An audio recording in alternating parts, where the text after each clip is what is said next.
Muy buenas noches, ¿cómo están? Bienvenidos a esta mesa de opinión. Vamos a darle hoy un repaso a cómo se han comportado las elecciones en Coahuila, y también pues es día de la expropiación petrolera. Entonces vamos también a hacer un análisis de cómo ha evolucionado la política energética en el país, cuáles son los retos, o sea, cómo ha ido cambiando la importancia del petróleo en el presupuesto, que pues pasa de ser un gran activo que tenía el país ahora a una especie de lastre y de necesidad de repensar cosas nuevas. Arturo, ¿cómo estamos? Muy buenas noches. Buenos días, buenas noches. Noches ya. Noches ya.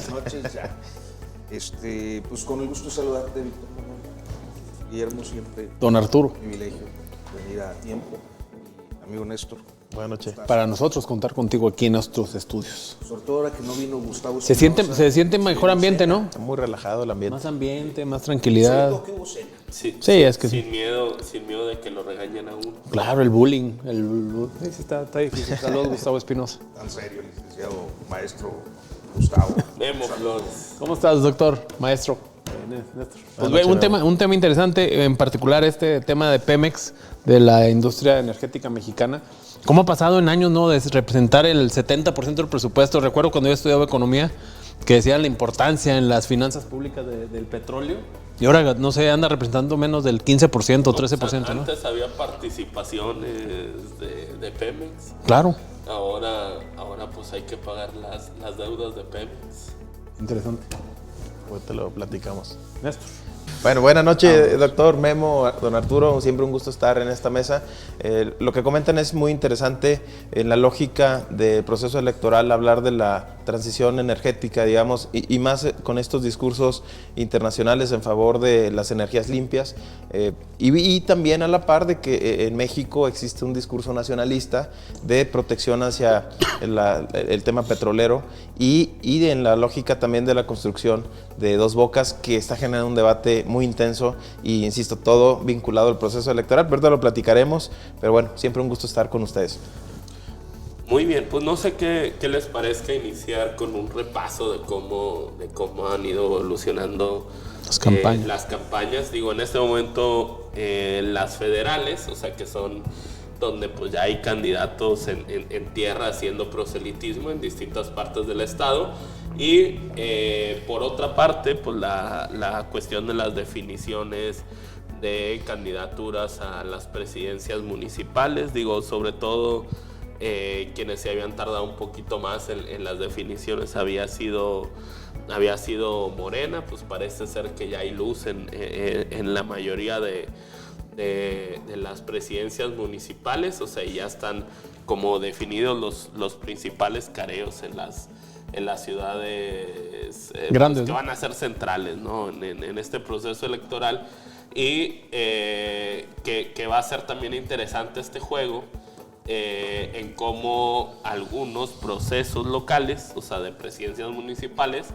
pueden terminar impactando también en la definición de algunos distritos electorales a nivel federal, o incluso contribuyendo, ¿no?, a la senaduría. O sea, por ejemplo, lo que pasa en Torreón o lo que pasa en Monclova pues puede tener un impacto en quién gana las senadurías, etcétera, ¿no? A ver, platicamos hace unas 3-4 programas de que yo sentía desangeladas las elecciones aquí en el estado de Coahuila. Lo más destacado, el trabajo que está haciendo ahí Riquelme, que está haciendo María Bárbara, que sí están haciendo una campaña en serio. Es una campaña muy larga, son 90 días, faltan todavía alrededor de 70 días el día de hoy. Pero fuera del trabajo que están haciendo Riquelme, María Bárbara, bien ahí el tema de Luis Fernando, que lo veo muy activo, que ahí se anda escuchando que su posible problemas en su candidatura por algún tema de documentos que presentó ante la autoridad electoral, que no sé si se vaya a concretar o no. Este tema de que le bajan del primer lugar al segundo lugar en la fórmula dio mucho de qué hablar. Ceci haciendo su trabajo, creo que le falta intensidad a Ceci Guadiana. Y de diputados federales, realmente poco. O sea, lo que está haciendo Jericó, que está haciendo Jaime, que está haciendo la gente del PRI. Pero veo unas campañas desangeladas en general aquí en el estado de Coahuila.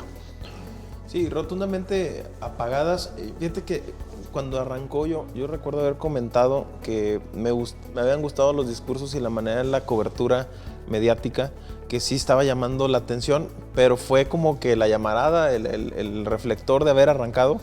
Pero posterior a eso, 4 días, 5 después de arrancar campaña, plano, aburrido, desde la candidata de Morena a la presidencia y Xóchitl ni se diga, que Xóchitl ahí en una visita a Saltillo la semana pasada ya habló de temas un poco más regionalizados, hablaba del modelo de seguridad.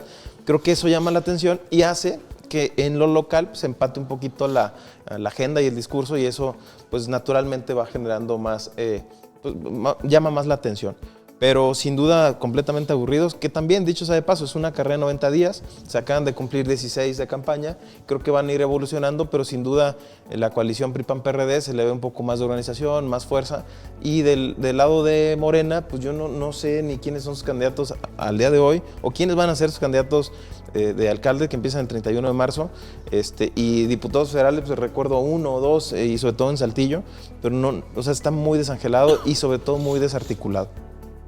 A ver, yo creo que hay una situación que no ha quedado completamente resuelta, particularmente en Morena y sus aliados. Es que Morena y sus aliados suelen tener problemas de legalidad electoral porque son descuidados, En alguna ocasión, en una conversación, por ejemplo, con Horacio Duarte, que pues fue durante mucho tiempo el cerebro jurídico de Morena, me decía que para ellos no es tan relevante cumplir con algunas formalidades, inclusive con algunas cuestiones de tipo legal electoral, porque existe la convicción de que las normas electorales son más flexibles, que la justicia electoral tiene una cierta flexibilidad que no se plantea en otras materias, ¿no? Como sería pues, la civil o la penal. Entonces, creo que esta forma de ver la cuestión jurídica en un periodo electoral tiene consecuencias en cada proceso. Pero el caso es que Morena sigue emproblemado con este tipo de detalles que tienen que ver con sus desacuerdos tanto internos como con los partidos de la coalición. Ahora aterrizo en el caso de Coahuila. El cierre de semana, políticamente, tuvo un episodio muy peculiar en el amago de Ricardo Mejía Verdeja como delegado del CEN del PT para volver a romper la coalición con Morena a nivel local bajo el reclamo de que no le están dando oportunidad de presentar candidatos a las alcaldías donde él siente que tiene posicionamiento o un posicionamiento suficiente y competitivo, mejor que el de los cuadros morenistas. Y Morena recula, al menos es lo que se percibe en la conducta de Diego del Bosque, que siempre, por alguna razón, creo que a Diego del Bosque siempre lo vemos como un personaje presionado, atribulado, sin mucho margen de maniobra, como alguien que tiene que reaccionar a momentos y a circunstancias muy específicas. Y en esta ocasión él dice, no, pues vamos a posponer unos días la formalización de los registros que, si no me equivoco, empiezan hoy o mañana, ¿no? Para las alcaldías, sí. Para las alcaldías. Entonces, una vez más, están al cuarto para las 12 en una situación de desacuerdo interno. O sea, lo que pasó en el nacional con el tema de la paridad tiene que ver con el desacuerdo entre los 3 partidos de la coalición.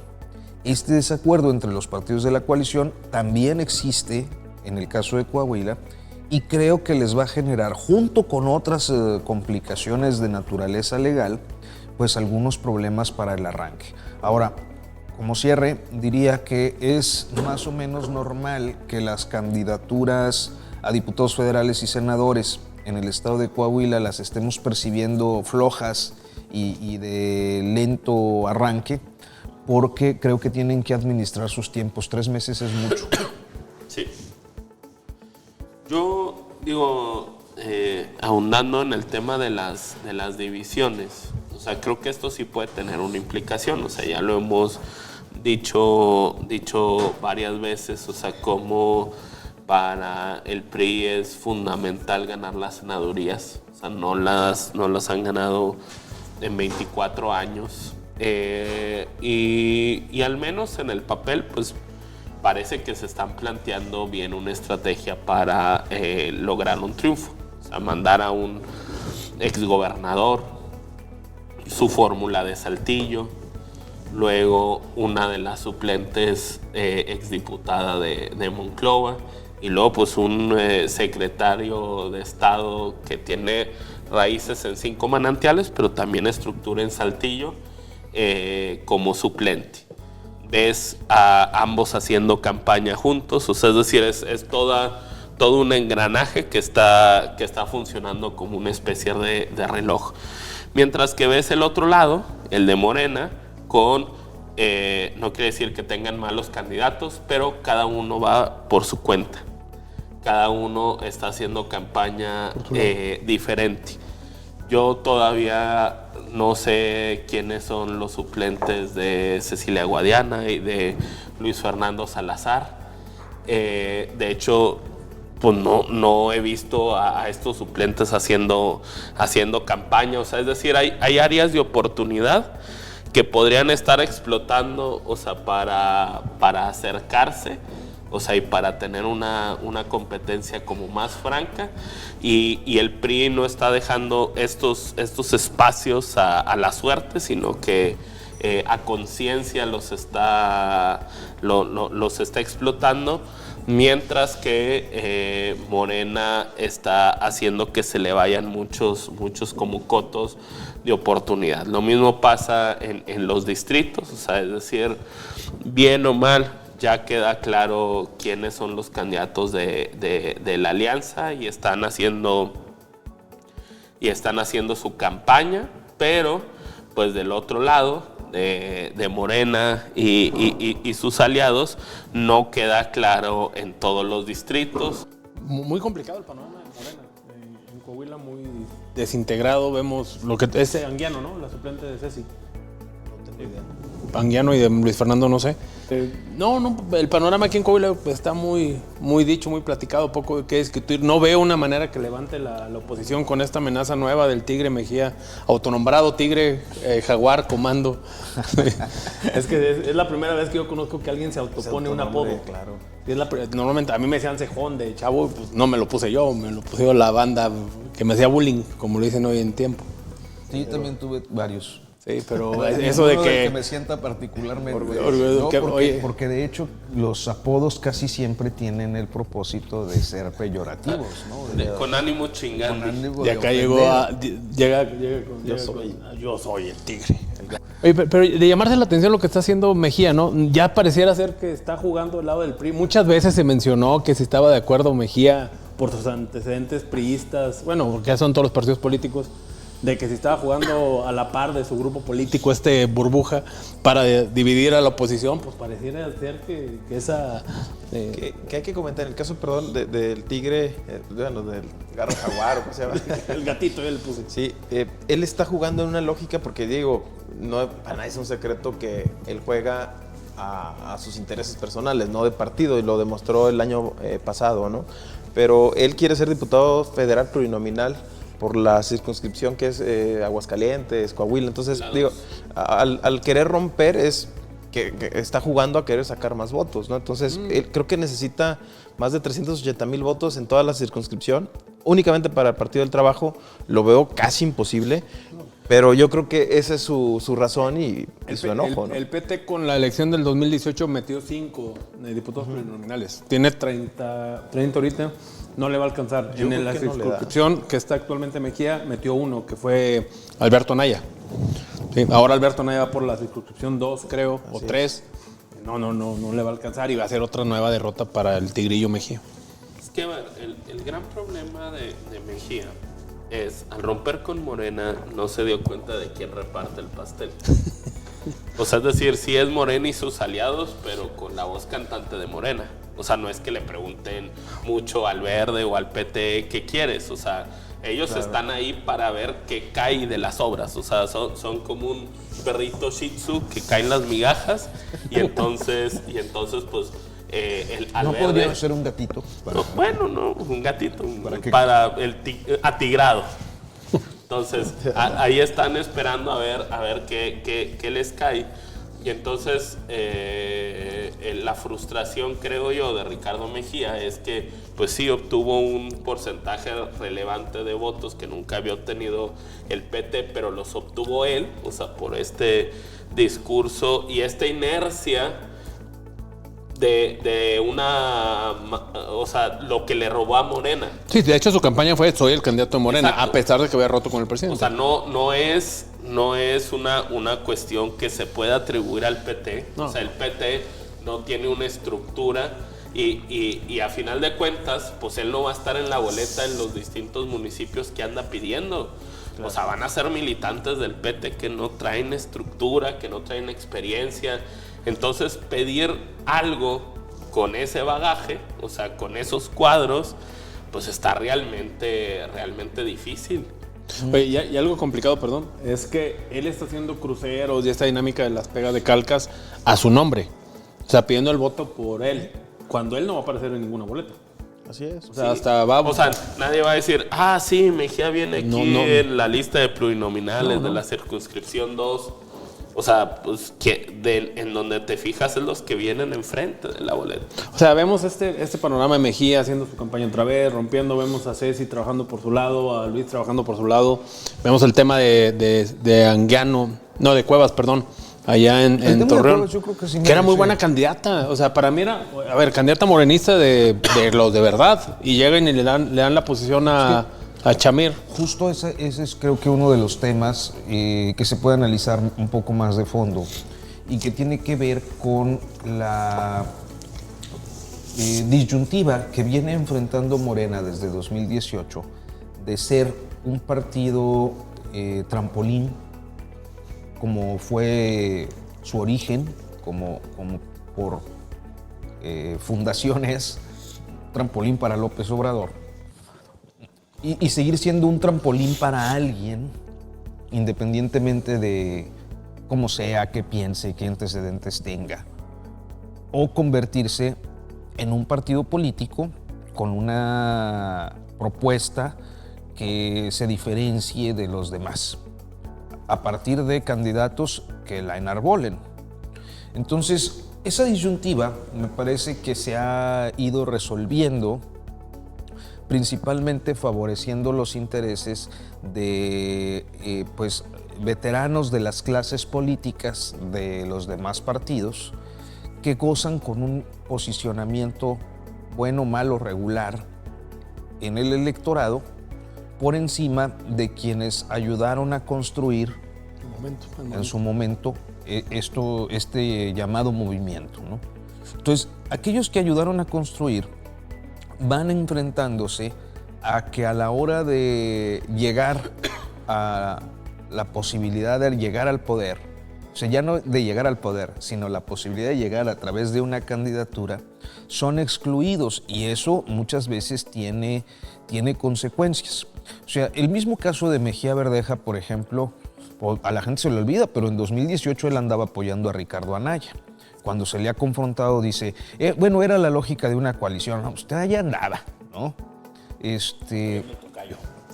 De hecho fue coordinador en Guerrero, ¿no? Y decía, no hay Ricardo Malo. No hay Ricardo Malo. O sea, él estaba en el 2018 en otra lógica. No, y está el ejemplo también de Claudia Delgadillo, ahorita en Sonora, en Jalisco, que es la candidata de Morena, también en el 2018 apoyando a Mid. Y la expanista de Guanajuato, y claro, así te puedes ir, ¿no? Porque es más o menos... Marín, el senador en Yucatán, que hace 6 años fue senador por nomás cambiaron las siglas. El doctor Tocino le decían. Oye, el mismo... Si te acuerdas, era Oye, de las pocas diputaciones que ganó la oposición en Coahuila en el 2018, donde gana AMLO la presidencia, Luis Fernando gana la diputación federal por el PAN. Por el PAN. Sí, entonces en el caso de Torreón, la situación es la siguiente.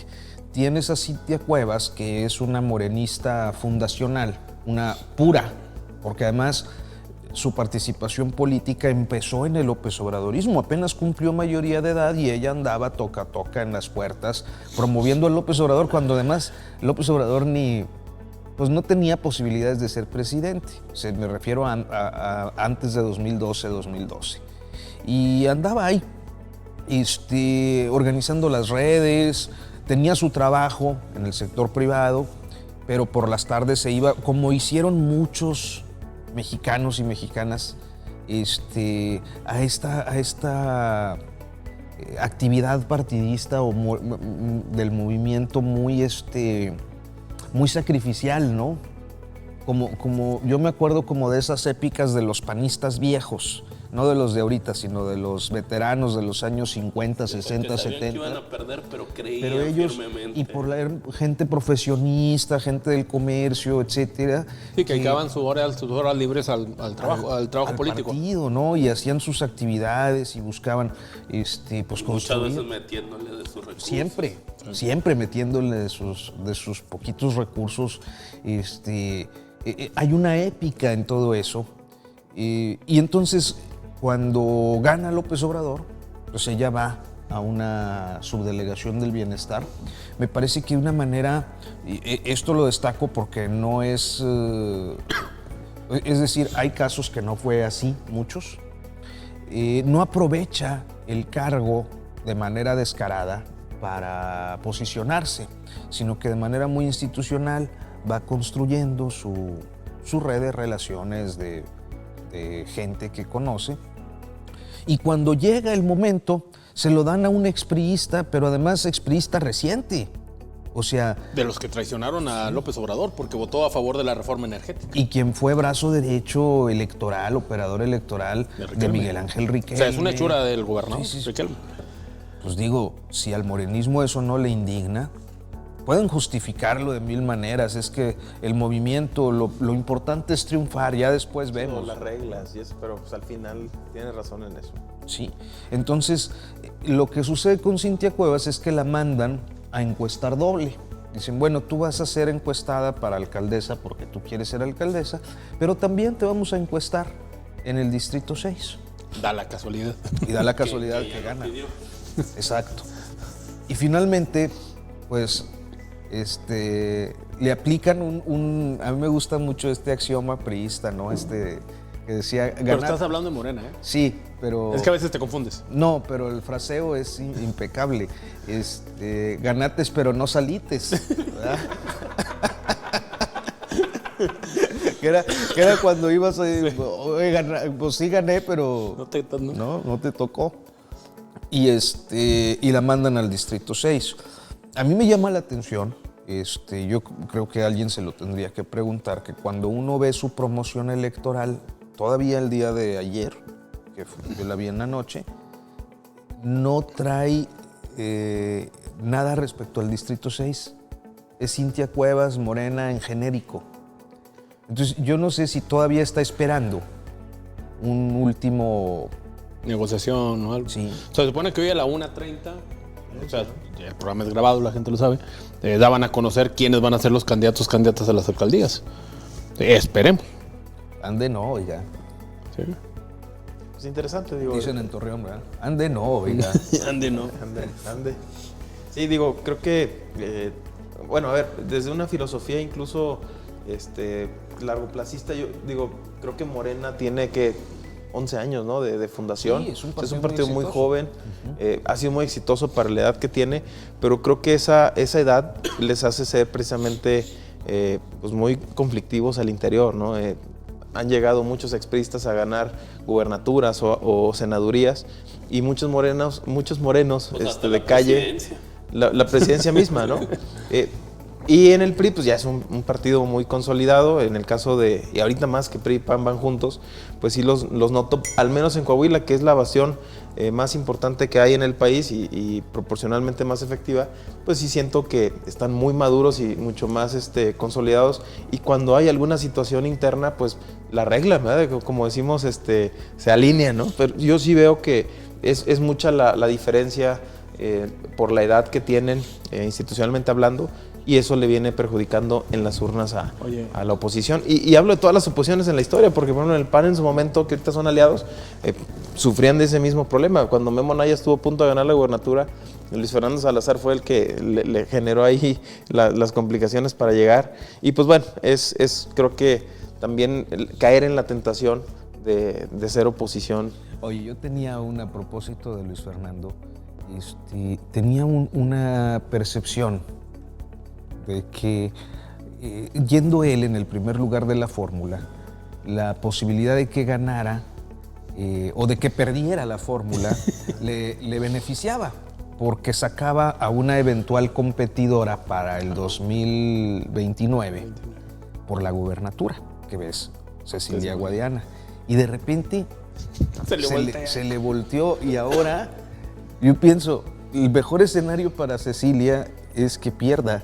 Claro. Ahorita ya cambió. Sí, y yo creo que en buena medida para la sociedad coahuilense. Sí. En serio. Sí, complicado el escenario que ha tenido Luis Fernando en los últimos años. Sí, oye, me llama la atención ahorita también este esquema de cómo ha sido Morena malagradecido con los militantes fundacionales del movimiento, que le cierran las manos a poder migrar a otras fuerzas políticas también. O sea, en el caso de Cintia Cuevas, que es morenista de las de verdad, lo conocemos, en caso de un rompimiento con Morena, ¿a dónde parar? O sea, no se va a ir a la alianza PRI-PAN-PRD. Bueno, hay casos en los que eso ha ocurrido en Morelos. Al PRI-PAN-PRD o a otra fuerza política, y no les ha ido bien, ¿no? Mayoritariamente son de los mismos. No, ¿verdad? Como Mejía, o sea, los casos de PT son básicamente Mejía Verdeja y Jaime Bonilla, ¿no? En Baja. Porque sí, es muy, es un proceso similar y además más o menos coincidente en tiempos.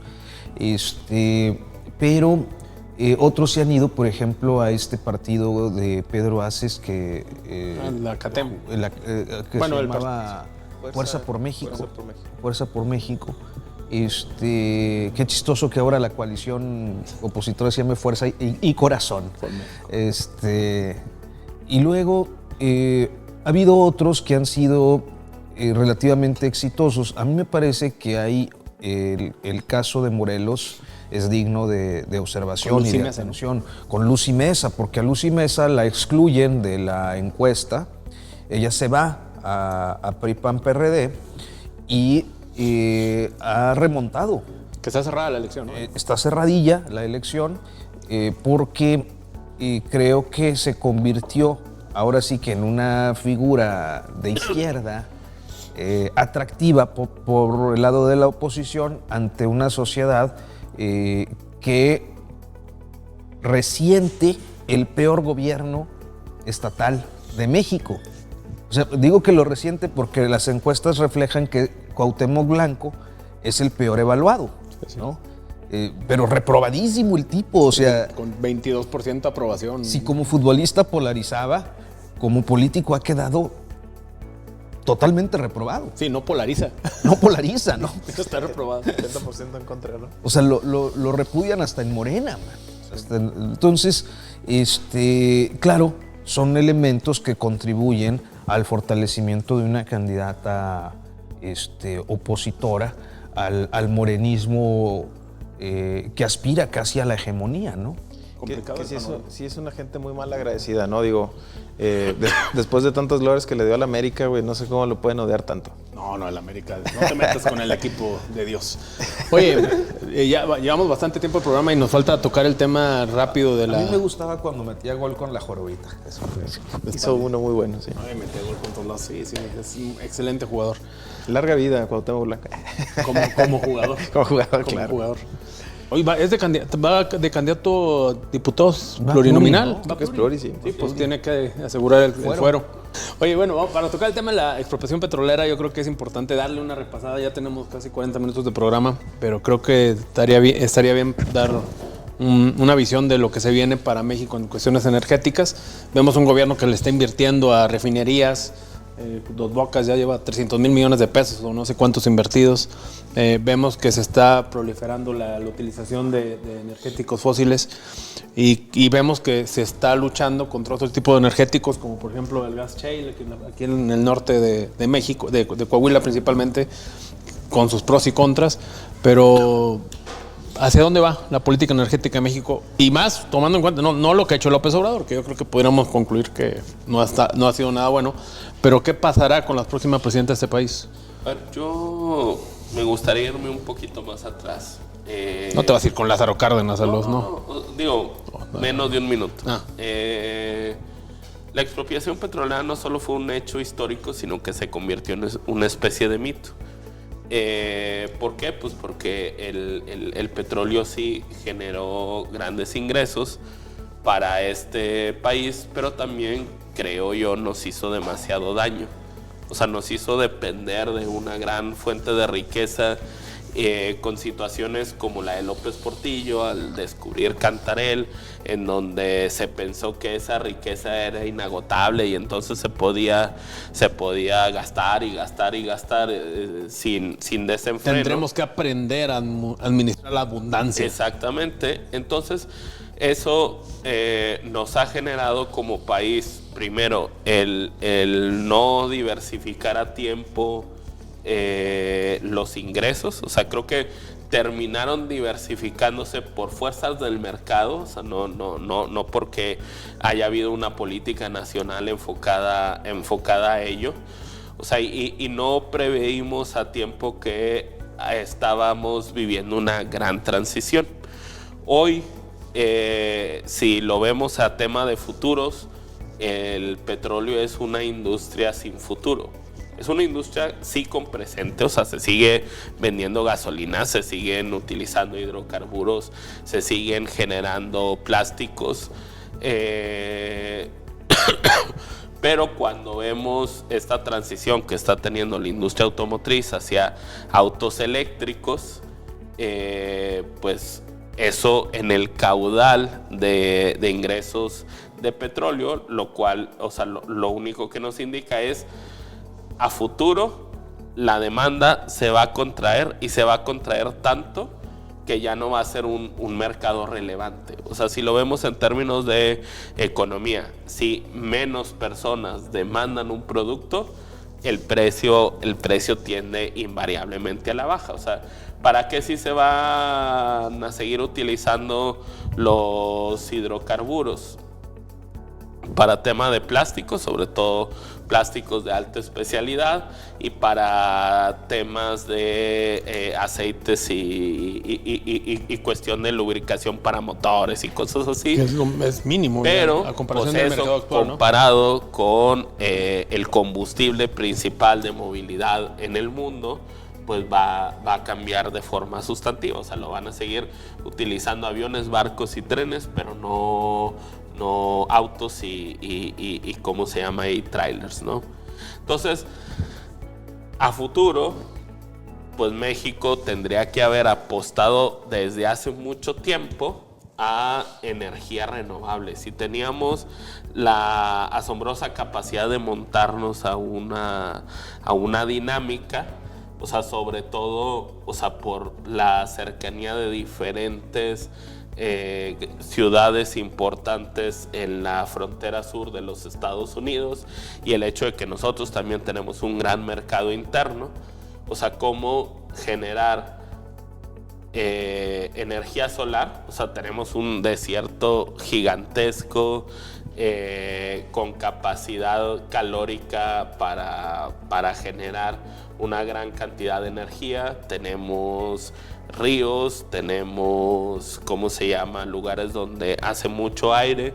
Entonces, pudimos habernos convertido en uno de los países con mayor crecimiento de energías renovables, y a final de cuentas recuperar muchos de estos empleos que se iban a perder en el sector del petróleo, y empezar a hacer una transición. O sea, que México tiene que cambiar ya su política energética. Digo, una razón es por la contaminación que se genera, o sea, por el impacto al medio ambiente, pero si ustedes quieren, pueden olvidar completamente el medio ambiente. O sea, si no les interesa el medio ambiente, se puede olvidar, y pueden concentrarse solo en lo económico y también en lo económico. Sí, no es un buen negocio.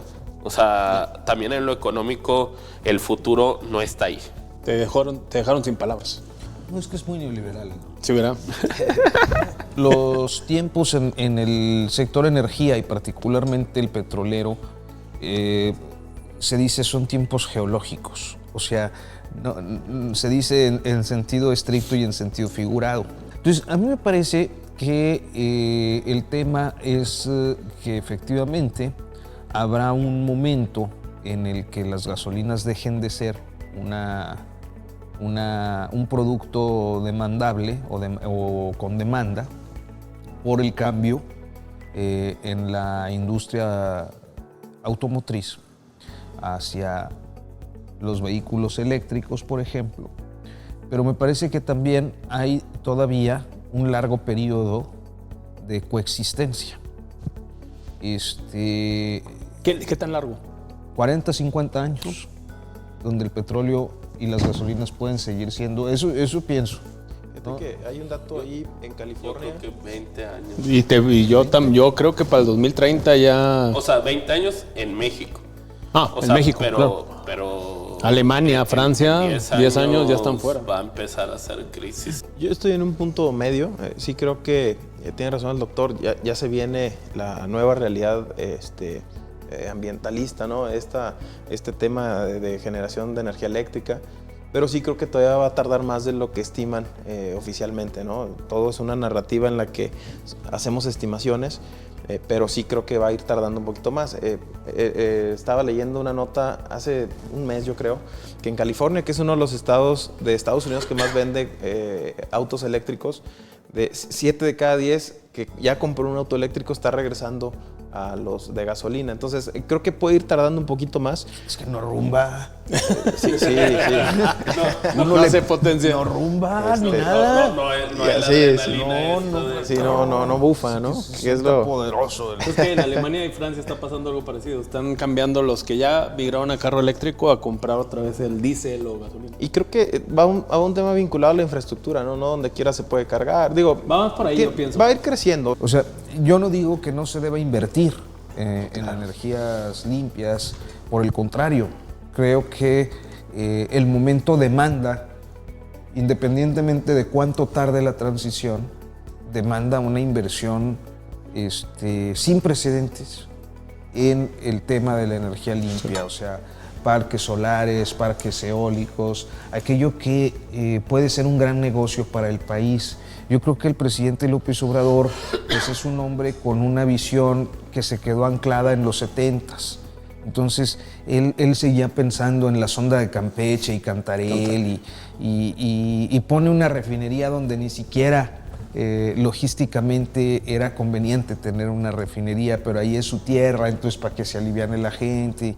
Es una forma presidencialista y vieja de ver el país y el sector energético. Pero ahora, adicionalmente, considero que lo que ha problematizado en su narrativa es que el negocio de la energía y particularmente el de la energía limpia quede en manos de particulares. Entonces dice, pero sucede como en muchas cosas con López Obrador, en lugar de decir, bueno, si lo que quieres es que no esté en manos de particulares, pues inviértele tú, ¿no? Inviértele Comisión Federal de Electricidad o Pemex a este tipo de megaproyectos, pero tampoco lo hace. O sea, como que es, no, mejor una refinería, ya, porque hay pura corrupción. No, pues sí, o sea, el tema es que hemos vivido un sexenio de estancamiento en materia de política energética. De ocurrencias. Y de ocurrencias cortoplacistas. Quiero concluir con esto. Creo que coincido, Arturo. Vamos analizando que el tema narrativo de López Obrador va en proteger la soberanía energética, pero realmente, por ejemplo, la Secretaría de Energía, la que empezó con él el proyecto, ahorita está en campaña con siglas de Morena. O sea, la energía no era una prioridad, la prioridad era ganar el estado de Veracruz. En el caso de Pemex, pues la deuda ha crecido, es el Pemex, o ha sido el Pemex más quebrado en la historia, el mayor endeudamiento, y no se ve ni por dónde. Entiendo que hasta los elevadores no les permiten usarlos para ahorrar. Está fatal la situación de Pemex. La CRE, la Comisión Reguladora de Energía, y la Comisión Nacional de Hidrocarburos, desbaratadas, les quitaron presupuestalmente y de hecho los quieren desaparecer además. O sea, entiendo que es meramente narrativo y en la realidad es otro tema. Que bueno, aquí creo que Obrador le encanta y ha disfrutado compararse en la historia con algunos otros. Creo que va a pasar a la historia como una persona que según defendía la soberanía energética, pero lo que hizo fue desbaratar, así como creo que sucedió en 1938. Muy bien. Vámonos. Un último comentario, nada más invitar, yo aprovecho para el promo, invitar a que lean El Coahuilense, la edición más reciente. Está buenísima. Traemos, ¿quiénes eran los colosistas? Se cumplen 30 años del asesinato de Colosio esta semana, el fin de semana, 23 de marzo. Pues en aquel tiempo era muy interesante ver quiénes estaban cerca del candidato presidencial, porque también eso jugaba en la política local de una manera un tanto similar a como en su oportunidad funcionó el asunto de Mejía Verdeja con López Obrador, ¿no? Que hay ahí un chip que dice, no, es que es el cercano al presidente, sigue. En aquel tiempo sí era así, o sea, el que iba cercano al candidato presidencial pues prácticamente tenía garantizada una carrera política exitosa y la posibilidad de colocarse en la ruta para la gubernatura del estado. Salió el viernes 15. Sigan ahí el Coahuilense, por favor, dirigido. Coahuilense.com, ahí dice edición impresa y ahí vienen todas las ediciones para que las consulte o las descargue. De lo mejor que hay en periodismo de investigación aquí en el estado de Coahuila y a nivel nacional. Muchísimas gracias, solo te agradezco siempre la generosidad. Pues muy buenas noches, espero que hayan disfrutado la mesa de opinión y pues nos vemos la siguiente semana con más información y análisis. Gracias, nos vemos. Gracias.